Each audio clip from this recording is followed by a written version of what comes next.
ऐसे महान नेताओं की विरासत है और हमें इसका गर्व है। बीते 10 वर्षों में हमने एनडीए की उसी विरासत, उसी मूल्यों को लेकर के निरंतर आगे बढ़ने का और देश को आगे बढ़ाने का प्रयास किया है। जैसे मैंने कहा, मुक्त मन से राजनीति के विश्लेषक अगर विश्लेषण करेंगे तो देखेंगे कि एनडीए का जो लोग दिखते हैं ना, उसमें एक कॉमन चीज नजर आती है और वो है गुड गवर्नेंस। इन सब ने अपने अपने समय में, अपने अपने कार्यकाल में जब जब जहां सेवा करने का मौका मिला है, गुड गवर्नेंस इस देश को दिया है। और इस प्रकार से एनडीए एक प्रकार से, एनडीए कहते ही गुड गवर्नेंस ये अपने आप पर्यायवाची बन जाता है। साथियों, हम लोगों के सभी के कार्यकाल में, चाहे मैं गुजरात में रहा हूं या बाबू हमारे आंध्र में रहे हो या नीतीश जी ने बिहार के लिए भरपूर सेवा की हो, हम सबके अंदर केंद्र बिंदु में गरीब का कल्याण केंद्रस्थ रहा है।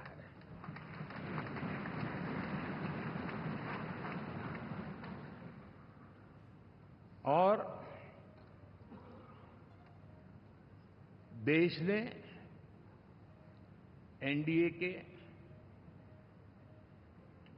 गरीब कल्याण के, गुड गवर्नेंस के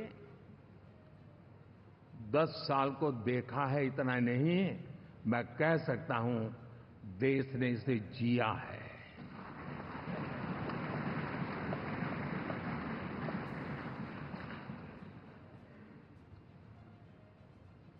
जनता जनार्दन ने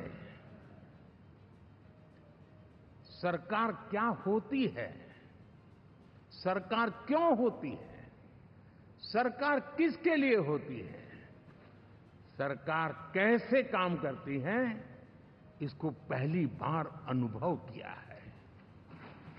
वरना जनता और सरकारों के बीच में एक खाई की व्यवस्था ही बनी हुई थी। हमने उसको पाट दिया है। हमने सबका प्रयास का मंत्र देश को नई ऊंचाई पर ले जाने के लिए चरितार्थ करके देखा है। साथियों, एनडीए सरकार में हम अगले 10 साल में, मैं बहुत जिम्मेवारी के साथ कह रहा हूं, अगले 10 साल में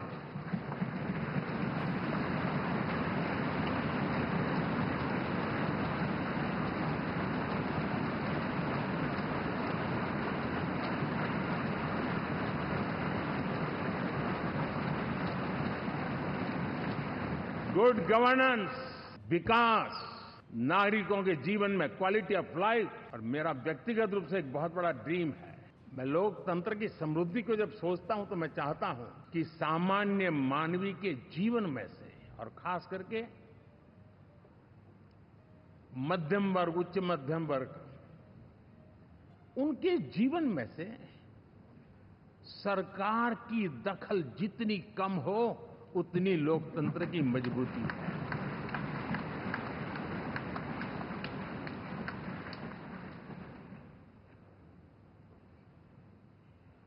और आज के टेक्नोलॉजी के युग में बहुत आसानी से हम, वरना एक दिन में 10 काम हो तो 10 अलग अलग वो सारी चीजें मांगेंगे। हम बदलाव चाहते हैं। गुड गवर्नेंस का ये भी एक महत्वपूर्ण पहलू है। लेकिन हम विकास का नया अध्याय लिखेंगे, गुड गवर्नेंस का नया अध्याय लिखेंगे, जनता जनार्दन की भागीदारी का नया अध्याय लिखेंगे, और सब मिलकर के विकसित भारत के सपने को साकार करके रहेंगे। साथियों, एनडीए में और मैं अगर विस्तार से कहूं तो सदन में किसी भी दल का कोई भी जनप्रतिनिधि होगा, मेरे लिए सब बराबर है। जब मैं सबका प्रयास की बात करता हूं तो मैं सदन में भी, चाहे वो लोकसभा हो या राज्यसभा हो, हमारे लिए सब बराबर है। और यही एक भाव है जिसके कारण 30 साल से एनडीए अलायंस मजबूती के साथ आगे बढ़ा है। अपना पराया कुछ नहीं है। सबको गले लगाने में हमें कभी कोई कमी नहीं रखी है। उसी का परिणाम है कि जनता का विश्वास भी जीत। साथियों, हमने 2024 में जिस टीम भावना से काम किया है और ग्रासरूट लेवल पे किया है, सिर्फ फोटो ऑप करना, नेता मिलकर के हाथ हिलाएं और फिर तुम्हारे रास्ते में मेरे रास्ते, ऐसा नहीं। ग्रासरूट लेवल तक सबने मिल करके ये जो काम किया है और उसी ने हमें ऑर्गेनिक अलायंस का सामर्थ्य दिया है। एक दूसरे का सहयोग किया है। हर किसी ने यही सोचा, जहां कम वहां हम। अगर कोई कमी है तो मैं आऊंगा, मैं मेहनत करूंगा, लेकिन तुम्हें कमी नहीं रहने दूंगा। जहां कम वहां हम, ये हर कार्यकर्ता ने जी करके दिखाया है और तभी तो जीत आती है। साथियों, कभी कभी मैं कह सकता हूं कि हमारा 10 साल का अनुभव है भारत के हर क्षेत्र का और भारत के हर नागरिक का जो एस्पिरेशंस हैं,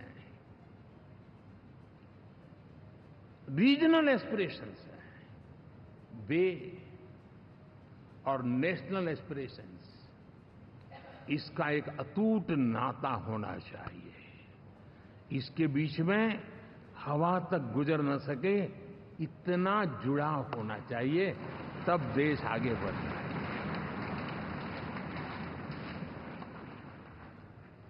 साथियों,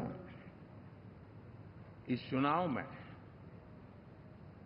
मैं कुछ उल्लेख जरूर करना चाहूंगा जो मेरी नजरिए से मैंने देखा है। दक्षिण भारत में एनडीए ने एक नई राजनीति की नींव मजबूत की है।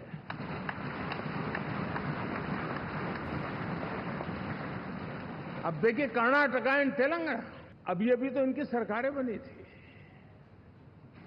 लेकिन पल भर में ही लोगों का विश्वास टूट गया। भ्रम से लोग बाहर आ गए और एनडीए को गले लगा दिया। कर्नाटक और तेलंगाना में दोनों जगह।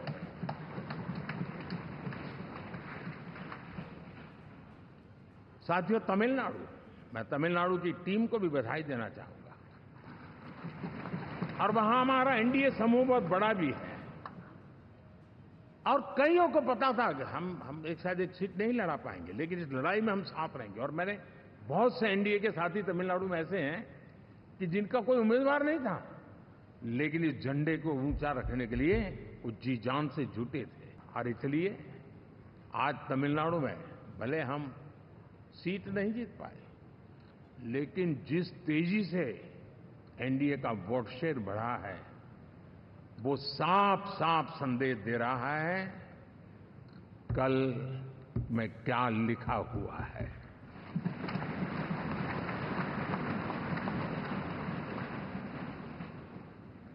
साथियों, पुडुचेरी हो, केरला, हमारे सैकड़ों कार्यकर्ताओं के बलिदान हुए हैं।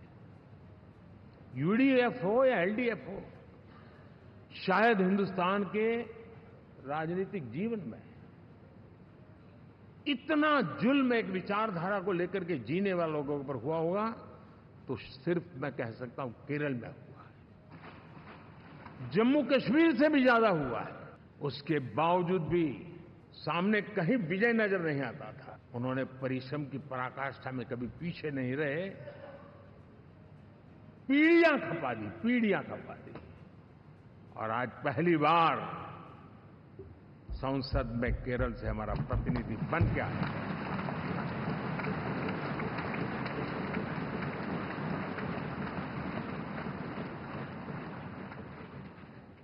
साथियों, अरुणाचल में हमने लगातार हमारी सरकार बनती रही है और भारी समर्थन से बनती है। सिक्किम में भी हमारे एनडीए की सरकार करीब करीब क्लीन स्वीप के साथ, अरुणाचल क्लीन स्वीप। आंध्र, मैं अबू बाबू को पूछ रहा था, बोले हिस्टोरिकली ये सबसे हाईएस्ट विक्ट्री है।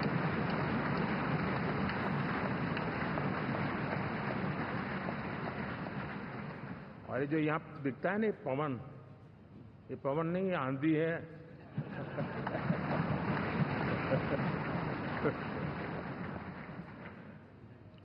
आंध्र ने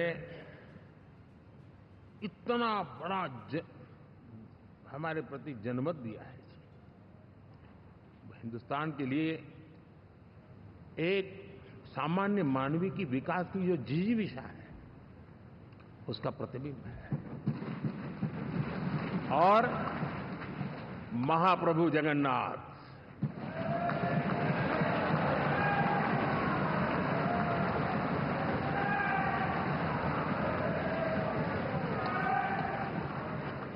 और मैंने अनुभव किया हमेशा।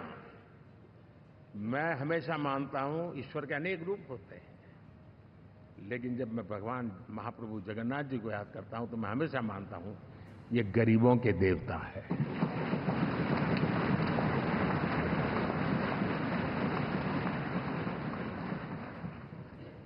और वहां जो क्रांति रूप परिणाम आया है, मैं इसे एक रिवॉल्यूशन देख रहा हूं।